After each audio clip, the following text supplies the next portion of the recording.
In the 1950s, baseball was everywhere in Chattanooga. You can open up the paper on any given summer day and find games scheduled for teams of all ages. Buses from all over used to come to Lincoln Park. You couldn't even get into Lincoln Park on the weekends. And that's where we played baseball on Saturdays and Sundays.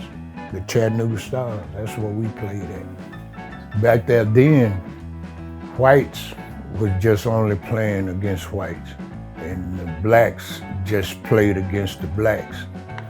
Even though Major League Baseball had already been integrated in the late 1940s, Chattanooga's amateur and semi-pro leagues stayed segregated into the 1960s. Spencer J. McCauley Holmes was one of the first Little League teams we started playing with. And as we played, you know, we got better and then started playing with the older guys.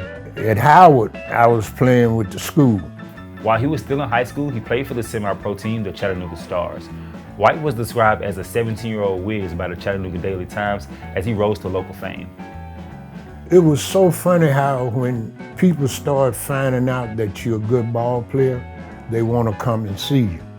So me and my brother, we had a lot of friends, a lot of people we worked with that would come to the game, people from even out of town. White played for a number of teams, but one group of guys that he played with wanted to get into the Bi-State League so that they can compete against teams from across the region. But the Bi-State League didn't have blacks back there playing, nothing but the whites played. So when we came up, we wanted to get in the league. The whites was paying $100 to bid in the league, but they wanted to charge us $125. So White and his teammates found a sponsor to pay the fee, the owner of a nightclub on 9th Street.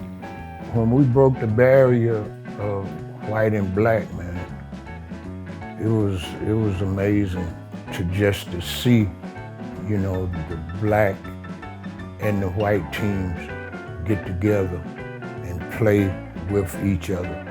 White's team made it all the way to the championship in Nashville. It was like 20, 30,000 people, you know, watching us. And man, it hurt us to lose that game, man. We played so hard to get there. And when you play so hard to get there and then you end up losing, you know, it's hard to bite that bullet, man. White's teammates would go on to play ball and get paid for teams across the country. And he and his brother would go on to try out for the major leagues. You know, we thought we was gonna really make it with the Kansas City A's and the St. Louis Cardinals. You had to be in a position where some big backer bagged you to go further. My mom always said, she said, you just came along 20 years too early. And we did. Even though White didn't play baseball at his highest level, he helped change the landscape for black athletes in Chattanooga. And by the time his son, Reggie White, came along, almost anything was possible. I was doing a lot of traveling at the time Reggie was playing ball at Howard. And I very seldom got a chance when I come home to get to see him play. I asked him one day, I said, Reg, I said, what you want to be when you grow up? He said, I want to be a good athlete, just like you. After being recruited by some of the top football programs in the country, Reggie made the Tennessee Vols his new home team. He had an instant impact on the field, breaking defensive school records that still stand today. In 1997, Reggie won a Super Bowl ring with the Green Bay Packers, recording 3 sacks in that game and setting yet another football record.